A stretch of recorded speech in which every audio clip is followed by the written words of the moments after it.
好，大家好，歡迎收睇城市論壇，我係蘇敬恆。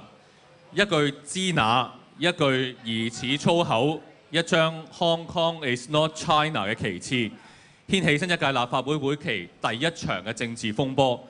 青年新政兩名立法會議員嘅誓詞引起極大爭議，各界群起而攻之。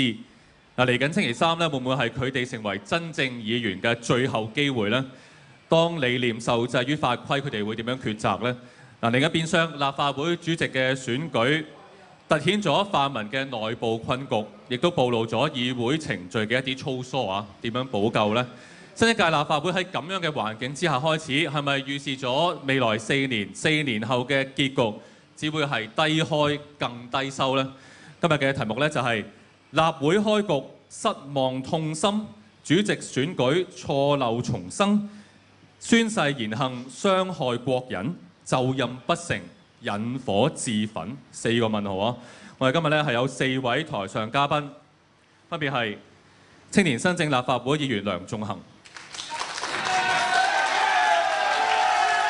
前立法會議員李卓人、批發及零售界嘅立法會議員自由黨嘅邵家輝，大家好，同埋經民聯嘅立法會議員梁美芬。係，大家好。我哋現場仲有3間中學嘅同學喺度啊，分別係嚟自天水圍香島中學嘅同學，仲有圓玄學院妙法寺內明陳呂頌德紀念中學嘅同學，同埋蘇浙公學嘅同學。今日咧，我哋係討論立法會第一日開會嘅情況啦。我哋都揾過另外幾位嘅朋友嘅，包括立法會主席梁君彥、立法會秘書長陳維安同埋立法會議員梁耀忠，咁3位咧都係決定唔出席啊。好啦，咁啊，既然梁頌恆喺度，就先問梁頌恆啦。咁我睇報道啦，喺最新一個説法咧，就係話諗唔到個誓詞有咩改進空間，認為覺得讀音冇問題，但係可以考慮使用另一種語言。強調咧，秘書處回覆之後會再決定。嚟緊星期三，你會點樣宣誓咧？係咪改用廣東話定係點咧？首先啦，必須要講一講啊，基本法啦、議事規則啦，以及宣誓及聲明條例裏邊咧，規定立法會議員嘅宣誓嘅形式，即係個方，即係個誓詞嘅語言、用字同埋格式，以及嗰個方式，即係個 manner， 即係講緊宗教式或者非宗教式，係規定呢一啲嘢，就冇規定咧標語啦、衣飾啦，或者着咩披肩。咁我唔知道陳維安佢話覺得我着完呢個披肩之後有合理懷疑，認為我唔完全理解個誓詞嘅內容。子非魚，我唔知道陳維安點知道我明唔明白啦，又冇同我討論過，咁我唔知道佢又點樣可以理解到我呢一個咁樣嘅同個誓詞嗰個邏輯關係係喺邊度？呢個可能要等待秘書處嘅回覆啦。係啊，跟住喺宣誓嗰個誓詞裏邊呢。而喺基本法裏邊咧，其實規定咗係3權分立。政府一直以嚟咧就喺度不停咁放風，就係話咧，喂，其實係咪可以所謂嘅 DQ 咗我嘅資格咧？咁第一啦，係用翻政府常用嘅語言嚟講咧，政府就唔應該粗暴去干預我哋立法機關嘅內部事務，唔好説三道四指點點。同埋政府咧一篇聲明裏邊咧有19幾個依法掛喺口邊，但係而家公然破壞基本法裏邊所規定嘅3權分立機制，呢一個正正就係雙重標準。好啊，梁頌恆，但係嗱，你星期三你就要面對再有機會宣誓噶嘛，咁你都要諗你點再宣誓㗎？頭先嗰啲係啲政治言論嚟嘅啫，係啊。因為佢要首先攞到個準則嘛。嗰日我哋見梁君彥嘅時候，我就問佢，即係你未決定。係啦，我見梁君彥嘅時候，咁我就話啦，喂，咁我上次嗰個有咩問題啊？佢就話我要諮詢法律意見先知道你有咩問題。我再去問，咁喂，咁如果我做多啲乜嘢，做少啲咩嘢，或者改變啲咩嘢，你會覺得係冇問題啊？咁佢又話我要諮詢法律意見先可以答到你個問題。咁喺呢一個冇原則、冇標準嘅情況底下，咁我哋又點樣知道嗰個誓詞係滿唔滿足到嗰陣時候主席嘅要求咧？係咪都會考慮使用另一種語言呢？呢個我哋考慮當中。考慮當中。好，咁啊都再問一問啊。你就話即你係嗰個宣誓個發音就 Gina 咁樣啦，其實你 Gina 係咩意思咧？首先咧喺個誓詞嘅內容裏邊咧，成個嘅誓詞嘅內容，如果大家理解嘅話咧，有中華人民共和國啦、香港特別行政區啦，以及基本法嘅部分。咁有人咧就覺得我係有冒犯其他民族之嫌。但係咧成個誓詞裏邊咧係冇人嘅部分，就算連香港人嘅部分都沒有。咁我唔知道一個冇人嘅部分嘅一個誓詞咧，究竟又可以點樣可以冒犯？但係個重點係你個 Gina 即係咩意思咧？喺 Gina 嗰個，如果你針對我哋嗰個 phonetics 裏邊嗰個問題嘅話咧，咁我想問啊，我好中意一個演員，佢叫張智霖，我以後應該叫佢做 Chi Lam 啊，定係 Chai Lam 咧？如果我要過去做 Chai Lam 嘅話，咁我諗張智霖先生都幾大鑊。即係你覺得係一個口音嘅問題係咪啊？到而家都仲係一個口音嘅問題。CHINA 你會覺得點樣讀？即係口音問題。即係你可以咁講。即係你其實唔係講緊 Gina 嘅。就算 People Republic of Gina 都係英文裏邊其中一個讀音嚟嘅。即係一個口音問題，唔係一個有冇侮辱人嘅問題。讀音嘅問題。咁你就點解又要花咁多精力去講解 Gina 又冇侮辱性咁樣？如果你唔係講緊呢樣嘢嘅話，係呢個係回應翻我諗有好多朋友啦，覺得 Gina 係有侮辱性。咁我哋又可以講下歷史嘅。其實 Gina 一詞係來自邊一度咧？由我哋唐代開始啦，唐玄宗有講啦，大家成日睇《西遊記》嗰陣時候啊，唐三藏又有講過。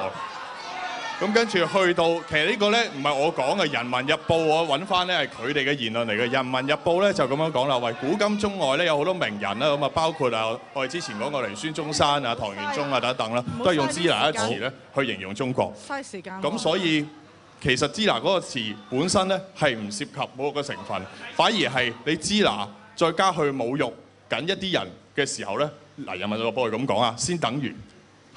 我最後一個問題即係陣間俾其他人講講，即係話你係講緊係口音嘅問題，即係你唔係講緊 Gina 係咪？你可唔可以話即係我唔係講緊 Gina 嘅？的確讀咗嗰個讀音，你又唔可以話我冇讀過嗰個 Gina 嗰個字啦。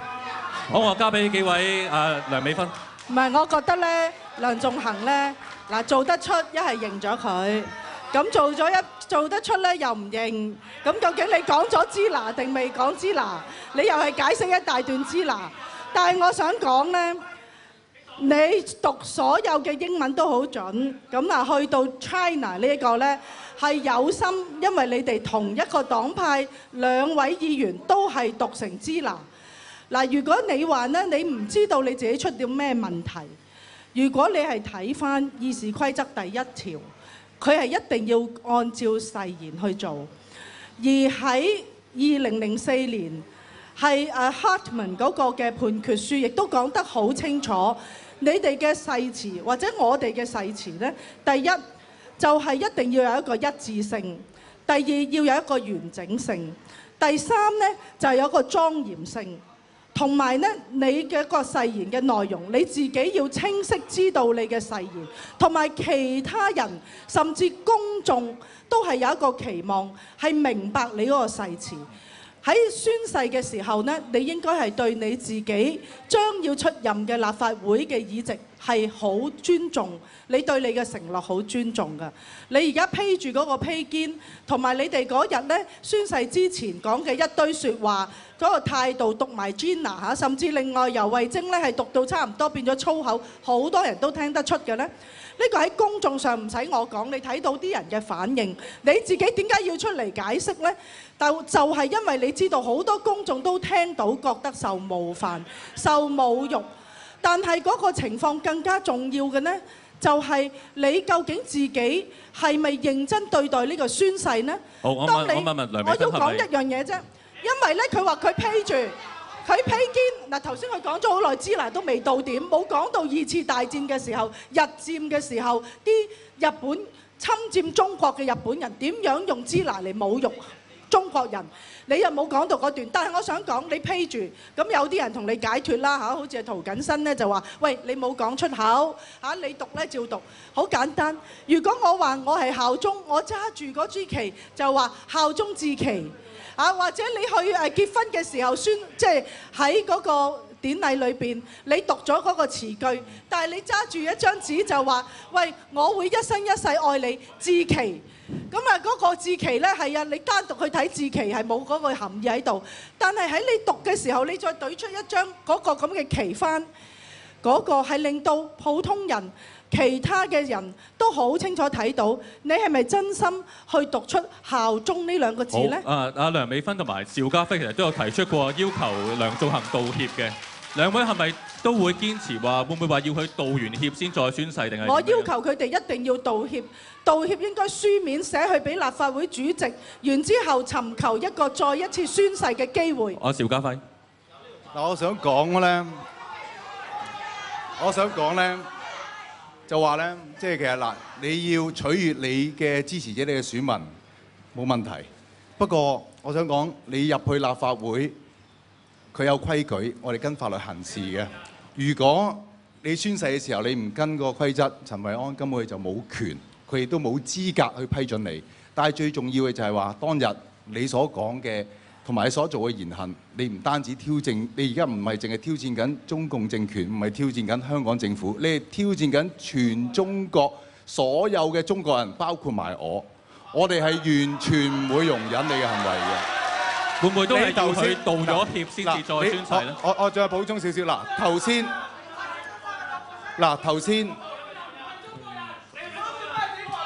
好，希望大家保持安靜啊！